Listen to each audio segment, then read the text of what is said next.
el conflicto detrás de todos los conflictos. Y cuando leemos el libro de Josué, vamos a encontrar unas campañas militares agresivas que se llevan a cabo por orden de Dios, en su nombre y con su ayuda. La idea de que Dios está detrás de toda la conquista de Canaán está en todo el libro de Josué y se va a expresar en las afirmaciones del narrador. Por ejemplo, en las propias palabras de Dios, en los discursos de Josué, en las afirmaciones de Rahab, en las afirmaciones de los espías y sobre todo del pueblo. Dios aparece como el originador de estos violentos conflictos. Esta realidad plantea preguntas inevitables. ¿Cómo entender que el pueblo elegido por Dios llevará a cabo tales acciones? ¿Cómo es posible conciliar la imagen de un Dios guerrero con su carácter de amor? Eso sin que se vean afectadas la credibilidad, la autoridad y la historicidad del Antiguo Testamento. Por eso esta semana y la próxima exploremos la difícil cuestión de las guerras libradas por mandato divino en el libro de Josué y en algunos otros lugares. Comencemos. Bienvenido a Brother to Brother, un lugar de estudio de la palabra de Dios, donde Dios está presente, donde la esperanza es real, donde Dios es glorificado, donde su palabra cobra vida. Escuela sabática, reflexiones, estudios bíblicos y más. Gracias por estar aquí.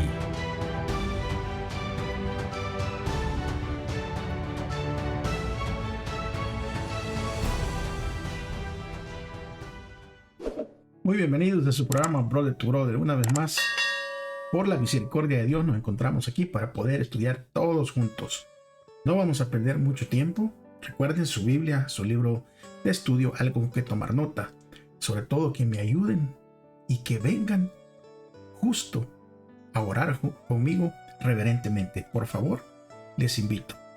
Señor, queremos dar gracias. Gracias porque nos da el tiempo de estudio. Gracias porque tenemos la libertad de hacerlo, Señor. Pero requerimos del Espíritu Santo para que sea Él el que nos interprete y que nos dé, Señor, la sabiduría necesaria. Quédese con nosotros, se lo pedimos, se lo rogamos, en el nombre de Jesús. Amén. El conflicto detrás de todos los conflictos. No vamos a perder mucho tiempo, vamos a buscar el versículo para memorizar.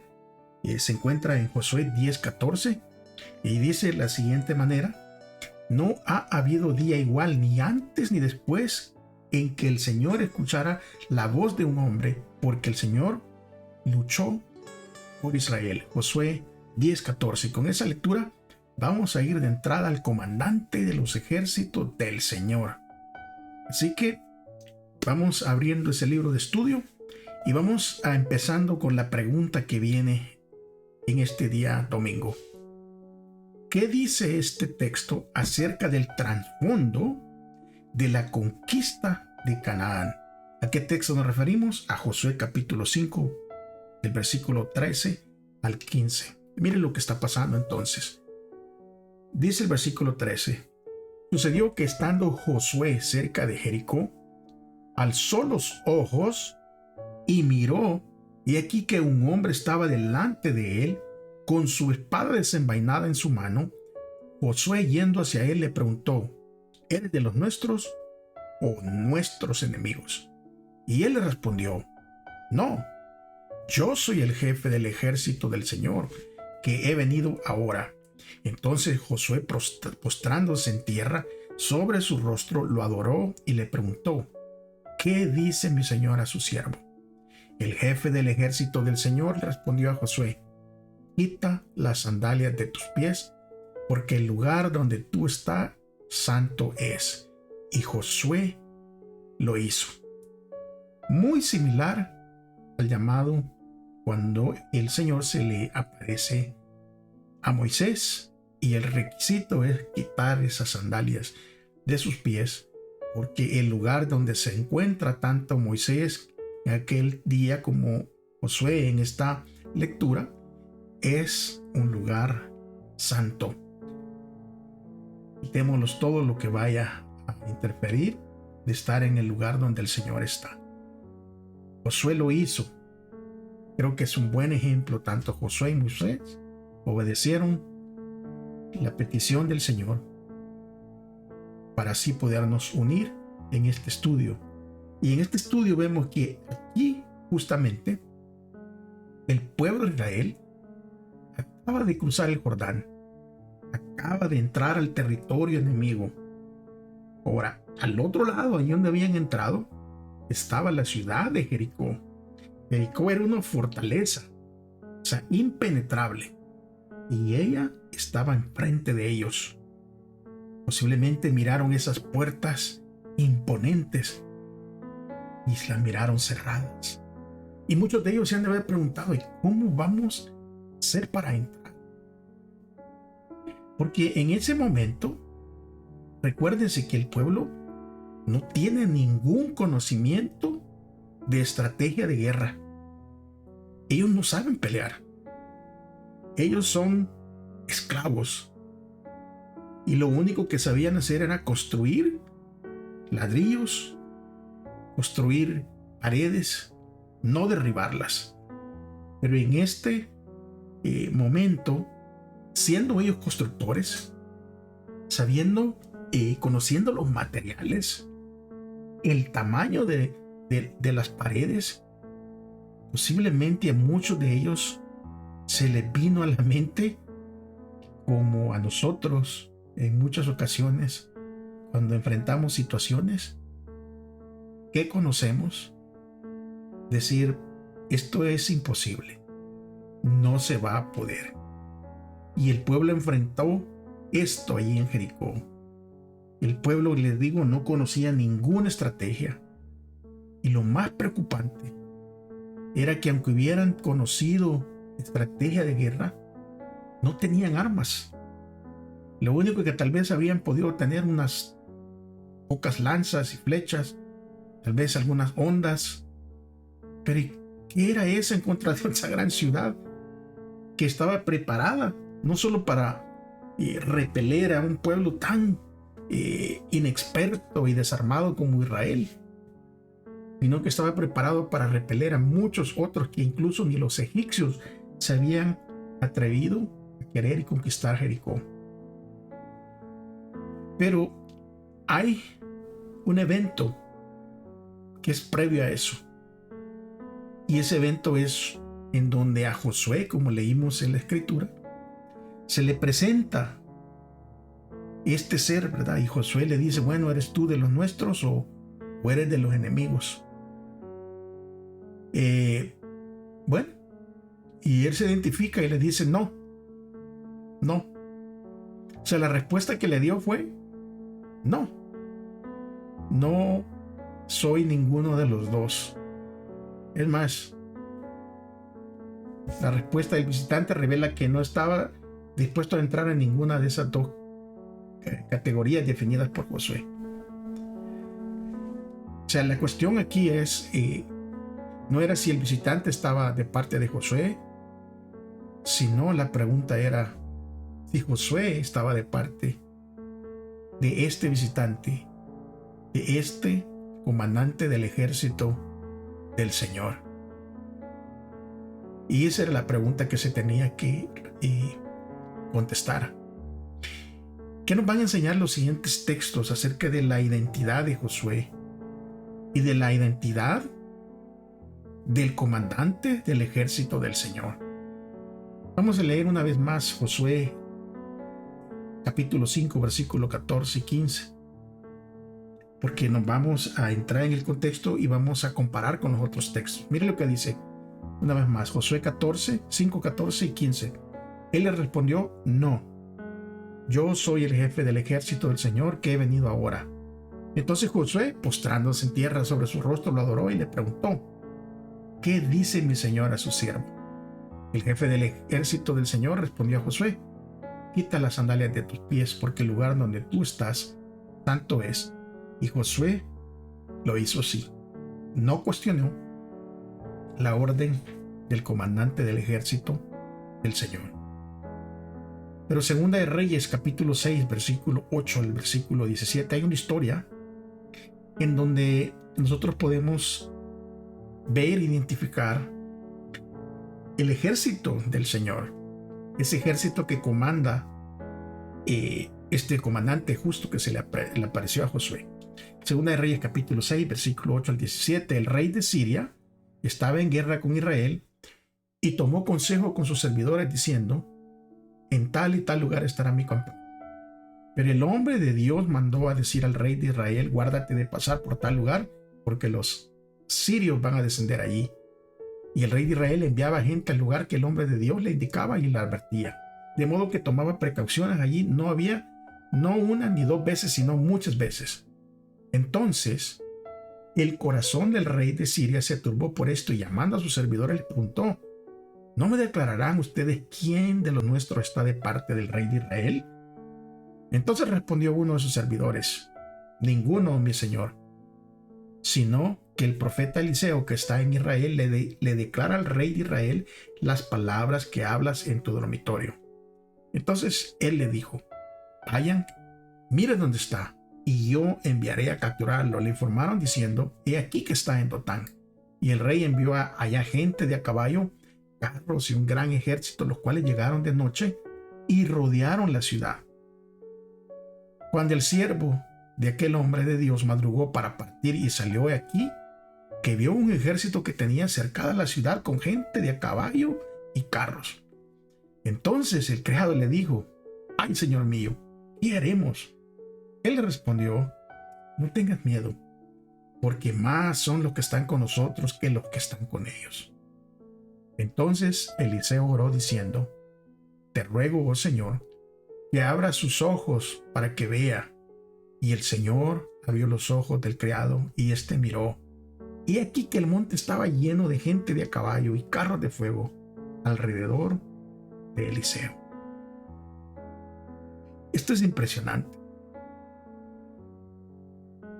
porque a veces nosotros no podemos ver con los ojos de Eliseo ante situaciones difíciles, duras que nos rodean. Y estamos viendo con los ojos del siervo. Con unos ojos que solo mira el problema y solo podemos ver quién o qué viene en contra de nosotros. Y es necesario ir con el Señor para que Él abra nuestros ojos de la fe y podamos ver y podamos tener esa seguridad que el triunfo es nuestro. También Nehemías capítulo 9, versículo 6 es otra historia, otra referencia.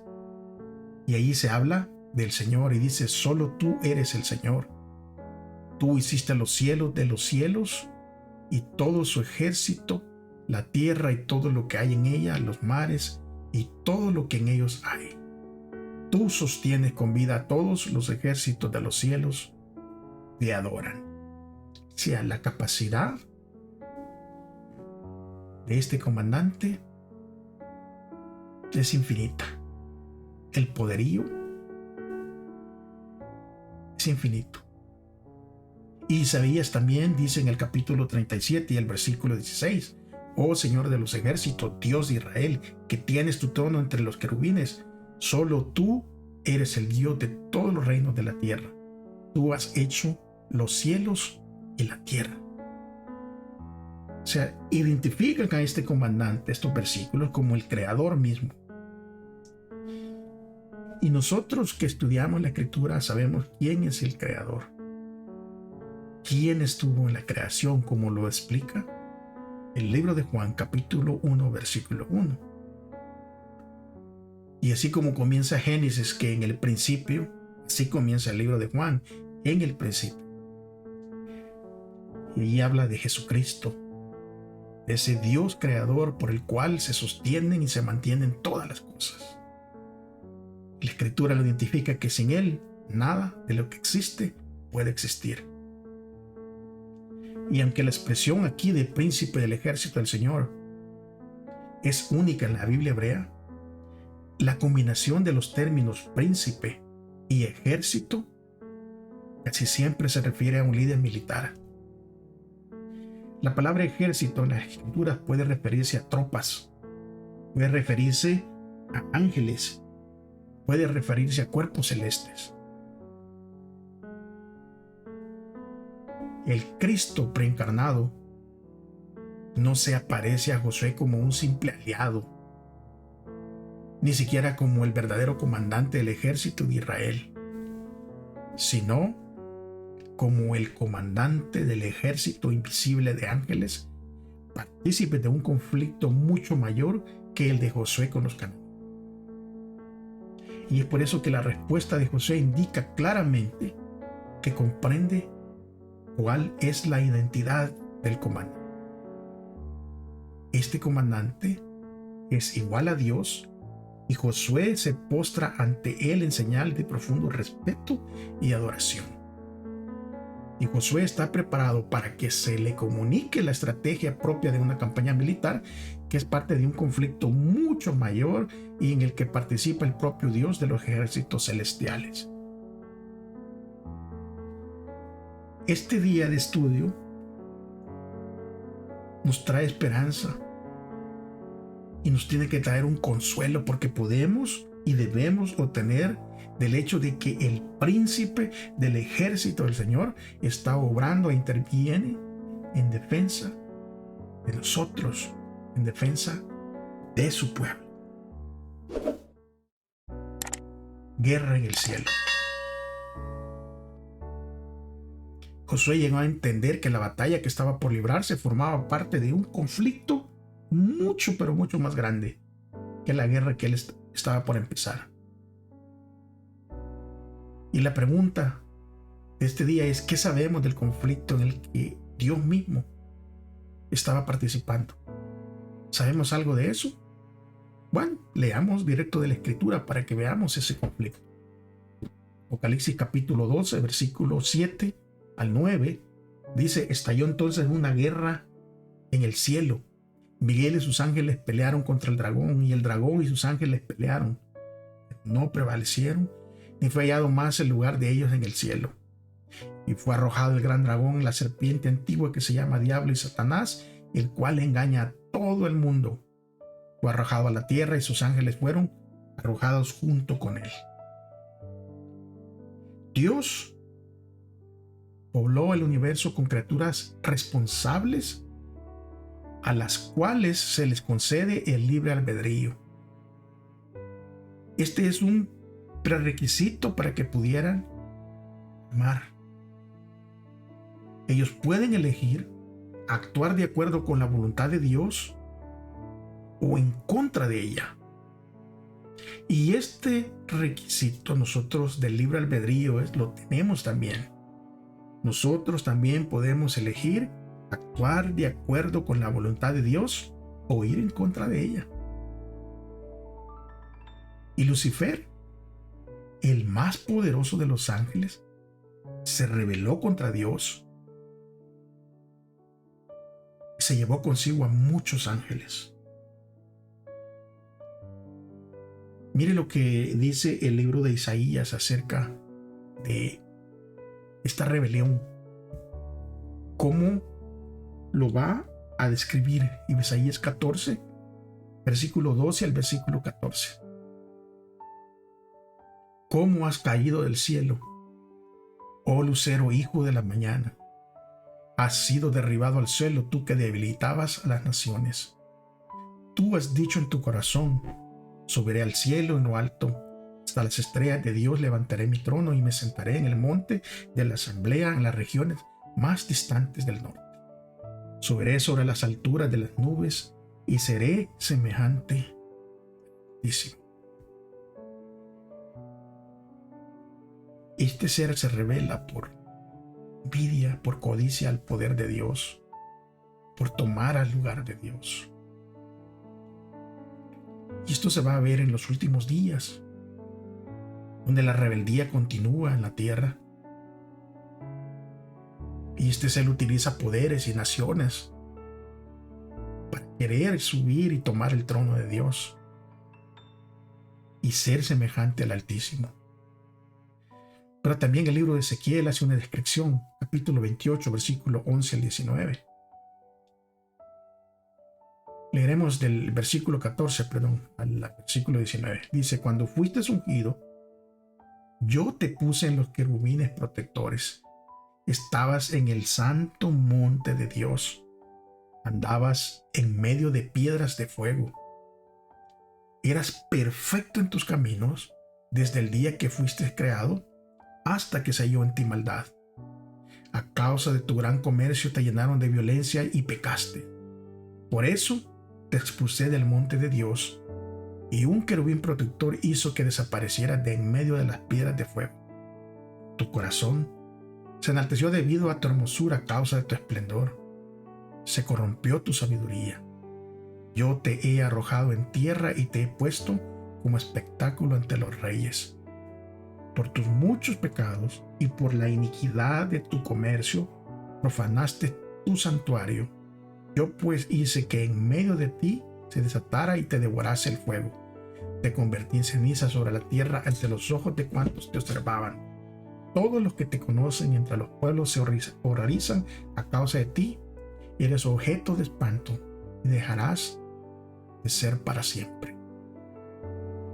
Tanto el libro de Isaías como el libro de Ezequiel se refieren a este conflicto, y aunque hay algunas personas comentaristas que intentan restringir el significado de Isaías 14 y de Ezequiel 28 y lo quieren únicamente aplicar al rey de Babilonia y a un gobernante de Tiro, pero cuando nosotros miramos y estudiamos y vemos el contexto, aquí se van a hallar claros indicadores en el texto bíblico de que apuntan a una realidad trascendente, porque se presenta al rey de Babilonia como si hubiera estado en el cielo, o sea, como que si hubiera estado próximo al trono de Dios.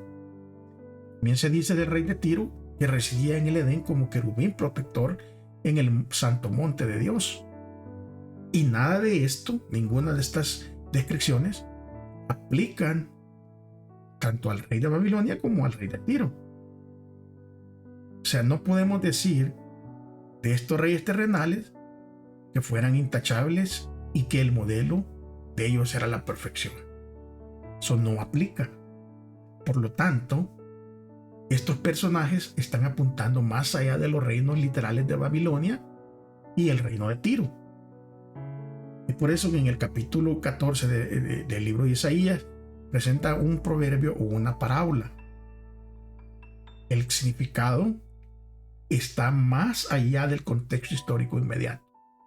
Y a este tipo de proverbio o parábola, que es Ev Mashal, es de lo que se aplica cuando se está contando una historia actual, pero tiene una trascendencia más allá. Y en este caso, el rey de Babilonia se convierte en un paradigma de rebelión. ¿Por qué? Porque este rey era autosuficiente y era orgulloso. Así, del mismo modo, también Ezequiel va a distinguir entre el príncipe de Tiro y el rey de Tiro, porque el primero está activo en el reino terrenal y se convierte en el símbolo de un rey que actúa en el ámbito celestial. Es por eso que según Daniel capítulo 10, 12 al 14, estos seres rebeldes celestiales obstruyen el cumplimiento de los propósitos de Dios aquí en la tierra. Mire cómo habla de ellos Daniel 10, 12, 14. Dice, y me dijo, Daniel, no temas, porque tus palabras han sido oídas desde el primer día que dedicaste tu corazón a entender y a humillarte en presencia de tu Dios. Yo he venido a causa de tus palabras. El príncipe del reino de Persia se me opuso durante 21 días, pero he aquí que Miguel, uno de los principales príncipes, vino para ayudarme y quedé allí con los reyes de Persia. He venido pues para hacerte entender lo que ha de acontecer a tu pueblo en los últimos días, porque la visión es aún para días. Esa es la luz de esta conexión entre el cielo y la tierra, que nosotros tenemos que entender las guerras que Israel va a llevar a cabo y que son aprobadas divinamente.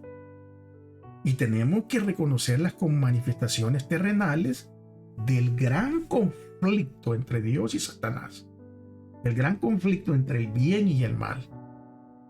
En última instancia, todo esto es con el propósito de restaurar la justicia y el amor de Dios en un mundo caído.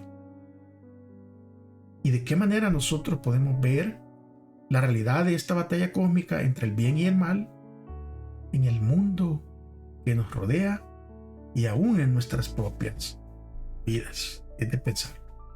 Día martes, el Señor es, ¿qué es el Señor, hermanos, amigos?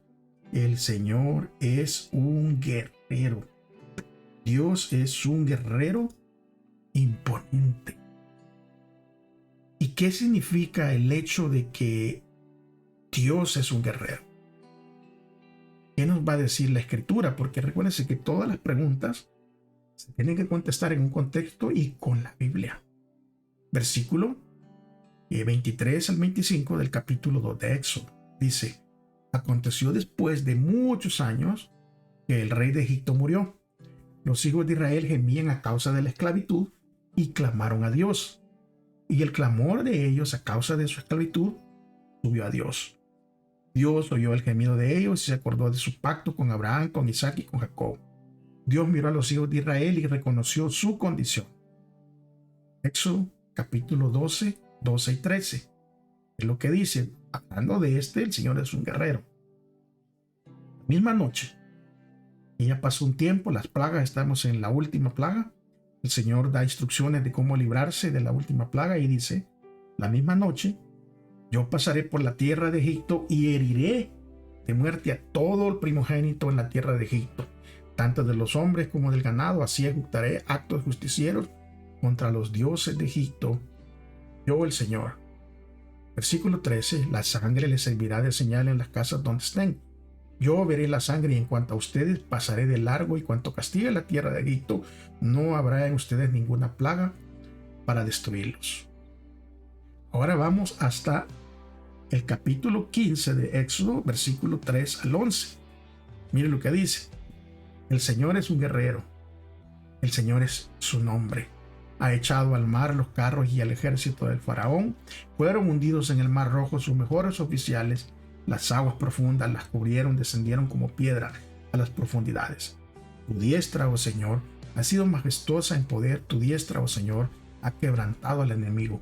Por la grandeza de tu poder has destruido a los que se opusieron a ti. Desataste tu furor y los consumió como la hojarasca.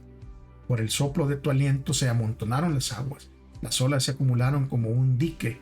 Las aguas profundas se congelaron en medio del mar. Dijo el enemigo: perseguiré, tomaré prisioneros y repartiré el botín. Mi alma se saciará de ellos. Desenvainaré mi espada y mi mano los desalojará. Pero tú soplaste con tu aliento, el mar los cubrió. Se hundieron como plomo en las impetuosas aguas. ¿Quién como tú, oh Señor, entre los dioses? ¿Quién como tú?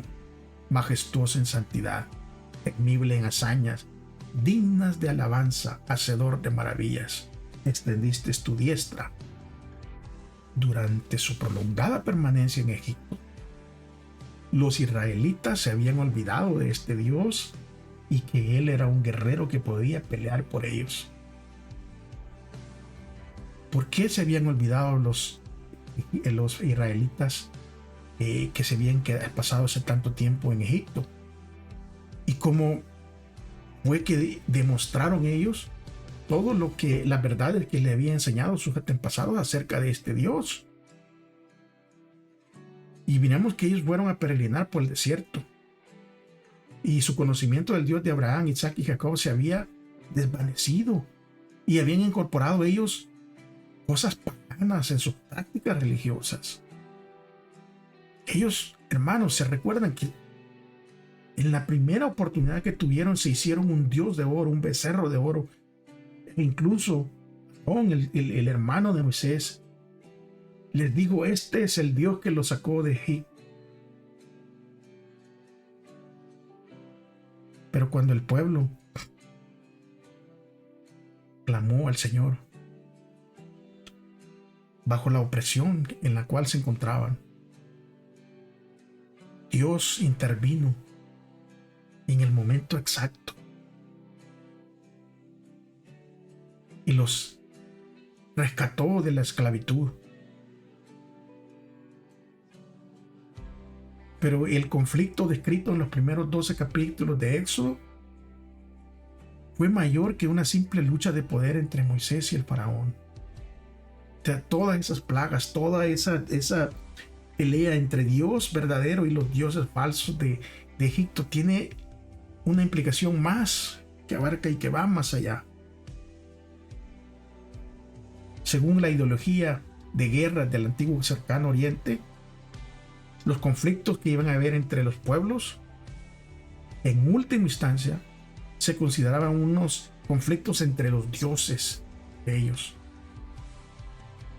Y Éxodo capítulo 12, en el versículo 12, declara que el Señor ejecutó su juicio no solo sobre el faraón, sino también sobre los dioses de Egipto.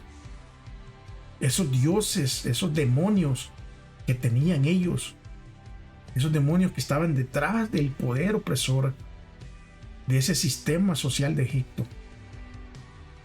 Hermanos, amigos, hoy en día Dios está en guerra con el pecado y no tolera este conflicto para siempre. O sea, Dios va a poner un fin. Y todos los ángeles caídos, así como los seres humanos que se identifiquen y que se aferren al pecado, serán destruidos también.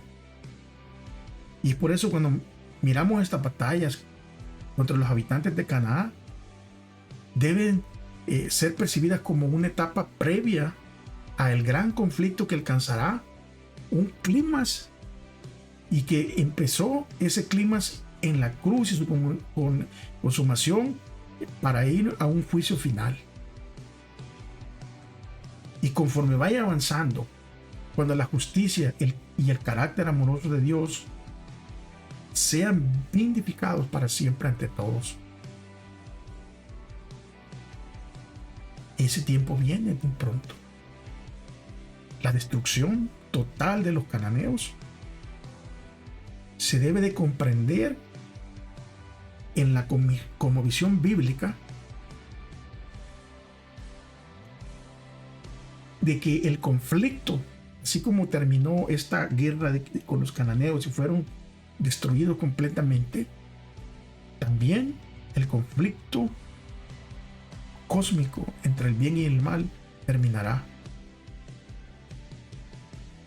Y terminará con todo el mal en el universo.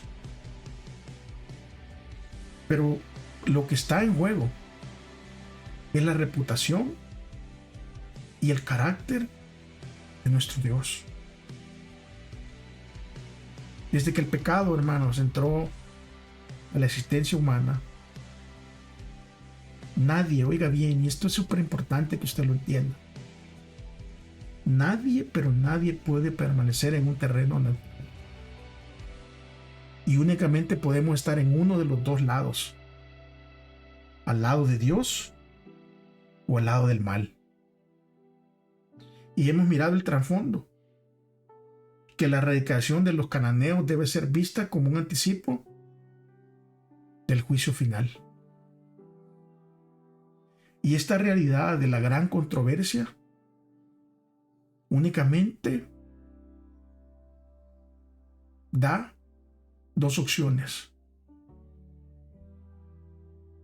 Tenemos que decidirnos por un bando o por el otro. Y tenemos que saber claramente, hoy en día, no mañana, no en un mes, no en un año, no al final. Tenemos que saber hoy de qué lado están. El Señor, hermanos, el Señor luchará por ustedes, dice el título de este día, miércoles. Pero el Señor luchará y lucha por nosotros. Según el capítulo 14 de Éxodo y el versículo 13, el 14 y el 25, cuál era el plan original, el plan ideal de Dios respecto a la participación del pueblo de Israel en la guerra. Que Dios tenía un plan original. Y se va a describir aquí en Éxodo 14, el versículo 13, 14 y 25. Vamos a leerlo.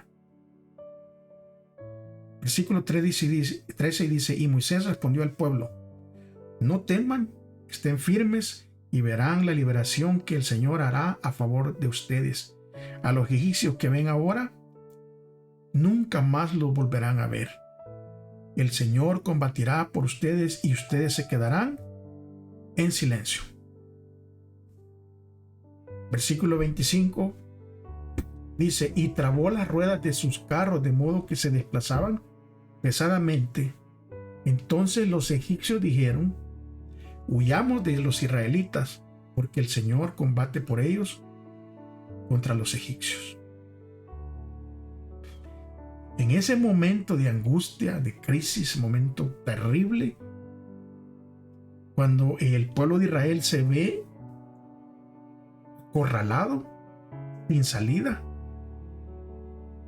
es en el momento cuando Moisés le dice al pueblo, no teman, manténganse tranquilos y verán la salvación que el Señor les dará hoy. Posiblemente, hermano, amigo, esté acorralado en este momento por alguna situación personal, por alguna enfermedad, por situación económica, por situación tal vez moral o espiritual, si él viene al caso. Posiblemente se encuentre acorralado sin salida. Dios le dice en este momento a través de la Escritura, no tema, quédese tranquilo y usted verá la salvación que el Señor le dará hoy. Y Moisés le tuvo que decir a este pueblo y le tuvo que definir el problema que ellos tenían en ese momento. Y el problema era que los egipcios venían a matarlos. Y por eso Moisés le dice, porque esos egipcios que hoy ven, nunca más los verán. El Señor peleará por ustedes, estén tranquilos.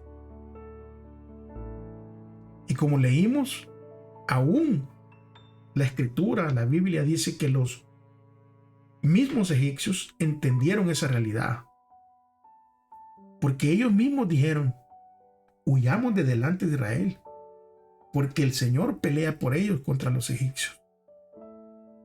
O sea, esta intervención milagrosa de parte de Dios en favor de los indefensos israelitas carentes de conocimientos militares se convierte en el modelo de intervención milagrosa para nosotros hoy en día. Porque posiblemente desconozcamos las consecuencias o cómo combatir el problema en el que estamos. Pero Dios tiene una intervención milagrosa. Así como los israelitas estaban indefensos, posiblemente estemos indefensos en este momento. Y careceremos de los conocimientos posibles. Pero Dios tiene una intervención milagrosa para ellos en ese momento y tiene una para nosotros en su momento. Y el Éxodo constituyó el paradigma de la intervención del Señor en favor de Israel. Porque aquí Dios no solo es quien libra la batalla, sino que también le dice y le exige a Israel que no luche. Quédense quietos. ¿Por qué? Porque Dios es el guerrero y la guerra y la iniciativa es suya. Es Él el que establece la estrategia. Es Él el que define los medios y dirige la campaña. es el Señor el que lucha por Israel y es el Señor que lucha por nosotros. Porque si el Señor no lucha por nosotros, no tenemos ninguna posibilidad de éxito. Es por eso que nosotros tenemos que confiar plenamente en Él.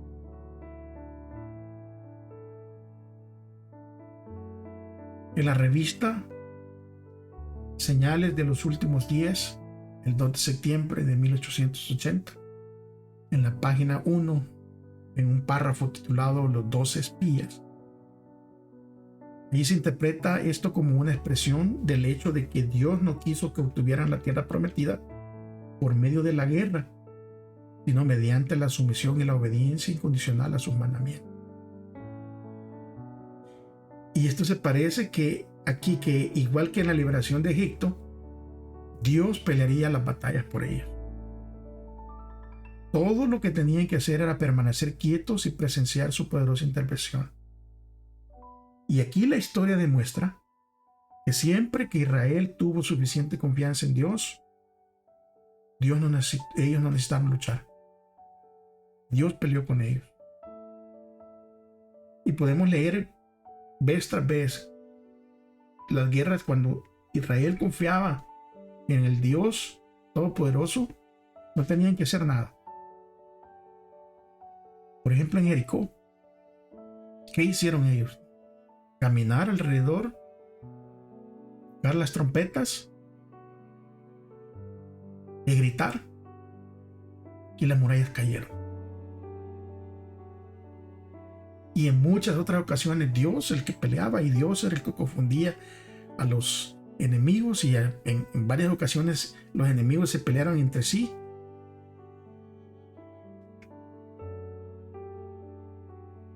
Es porque esta historia demuestra claramente, para ellos y para nosotros, nuestra confianza y nuestra obediencia y nuestra lealtad total a Dios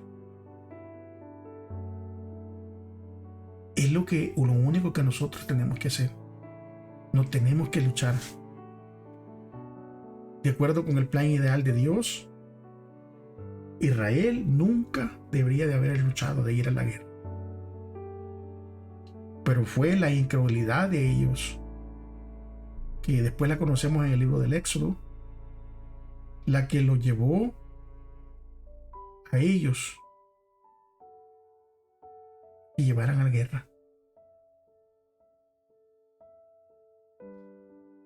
Y Dios les permitió a ellos participar en la guerra contra los cananeos.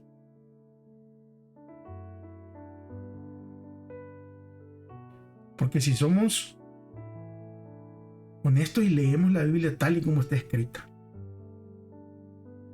miren, en el contexto, el ejército egipcio era el ejército más poderoso en ese momento, una potencia mundial. Y ellos no necesitaron que levantar ni una sola espada contra los egipcios durante el Éxodo. Bueno, ¿y cómo iban a levantar espadas si ni tenían? Pero ni siquiera una piedra aventaron ellos. Y si ellos se hubieran mantenido fieles, obedientes a los mandamientos de Dios, nunca les habría sido necesario ir a la guerra para conquistar a Canaán. Porque si los hijos de Israel no hubieran murmurado contra el Señor, Él no habría permitido que sus enemigos hicieran guerra contra ellos. Y esa murmuración que tuvieron impactaron negativamente el plan que Dios tenía para ellos. Y las murmuraciones que nosotros tenemos o que podemos tener pueden impactar hoy negativamente nuestra vida. Oiga bien, el día de hoy. Último día de estudio, el día jueves, la segunda mejor opción. Y vamos a encontrar unas similitudes entre estos dos relatos bélicos, pero también vamos a ver que hay unas diferencias. Leamos estos dos relatos. Uno se encuentra en Éxodo 17, del 7 al 13. Y dice: y llamó el nombre de aquel lugar Masá y Meribá, por el altercado de los hijos de Israel, porque expusieron a prueba al Señor diciendo: ¿está el Señor entre nosotros o no? Entonces vino Amalec y combatió contra Israel en Refidim. Y Moisés dijo a Josué: escoge algunos de nuestros hombres y sal a combatir contra Amalec. Mañana yo estaré sobre la cima de la colina con la vara de Dios en mi mano. Josué hizo como le dijo Moisés, y combatió contra Amalec mientras Moisés, Aarón y Hur subieron a la cumbre de la colina. Sucedió que cuando Moisés alzaba su mano, Israel prevalecía, pero cuando bajaba su mano, prevalecía Amalec.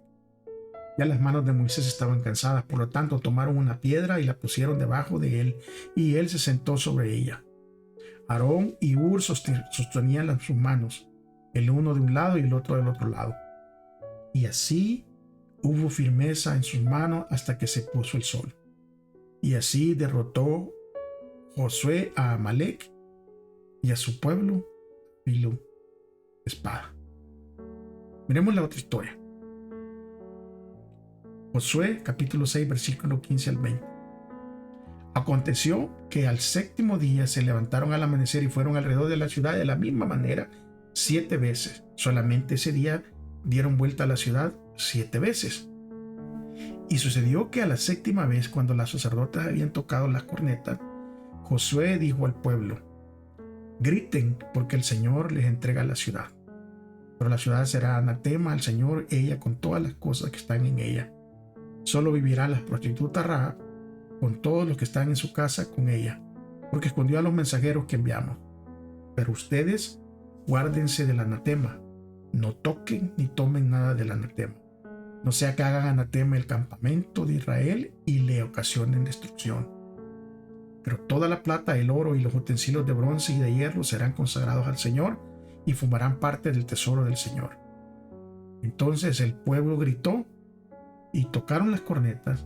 Y sucedió que cuando el pueblo oyó el sonido de la corneta, gritó con gran estruendo, y el muro se derrumbó. Entonces el pueblo subió a la ciudad, cada uno directamente delante de él, y la tomaron. Éxodo 17 registra la primera ocasión en donde Israel lucha después del éxodo. Y aquí los israelitas se defendieron de los amalecitas. Israel había sido testigo de la omnipotencia divina cuando Dios había afligido a los egipcios y había liberado a los israelitas. Y aquí miramos que el plan inicial de Dios para Israel no incluía luchar contra otros pueblos. Pero poco después de su liberación de Egipto, los israelitas empezaron a murmurar por el camino, cuestionando incluso la presencia de Dios en medio de ellos. Y fue justamente allí, en ese momento, cuando Amalec vino a luchar contra Israel. Pero esta guerra no fue una casualidad. Fue Dios el que permitió que los amalecitas atacaran a Israel para que aprendieran a confiar de nuevo en Dios, en Él, sin comprometer sus principios.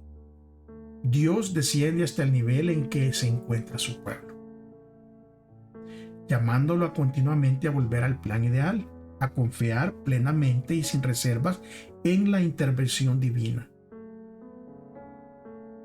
Miren, la ley de la guerra se le fue dada al pueblo después de los 40 años de experiencia en el desierto. Experiencia la cual también fue una consecuencia de la incredulidad del pueblo de Israel. Ahora, bajo nuevas circunstancias, se tenían que venir nuevas estrategias. Y fue entonces cuando Dios exigió a Israel que aniquilara por completo a los cananeos. Después de que la guerra se convirtió en una necesidad para Israel, también supuso una prueba de su lealtad hacia Dios. Dios no los abandonó, sino que les permitió ser testigos del poder en respuesta a su total dependencia en Él. Y la participación de los israelitas en la conquista queda patente en la conclusión a la que llega Josué al final del libro. Porque aquí se dice que los cananeos luchaban contra los israelitas. Y aunque el colapso de las murallas de Jericó fue el resultado de un milagro divino, el pueblo de Israel tuvo que participar activamente en la batalla y enfrentarse a una resistencia de los habitantes de la ciudad. Esta participación de Israel en el conflicto armado se convirtió en una forma de desarrollar una confianza incondicional en la ayuda de Dios. Pero a pesar de todo esto, siempre se le recordó a Israel que el resultado de cada batalla estaba en última instancia en manos del Señor, y que la única manera en que podían ellos influir en el resultado de un conflicto militar era únicamente por su fe o de su incredulidad respecto a las promesas que Dios había dado. Tanto para ellos como para nosotros hoy en día. La elección, hermanos, estuvo en manos de ellos, pero ahora la elección está en nuestras manos. Vamos a tener fe para que el resultado de este conflicto en que nos encontramos sea positivo para nosotros, o vamos a murmurar y a tener incredulidad con respecto a las promesas del Señor. Muchísimas gracias por haber llegado al final, hermanos.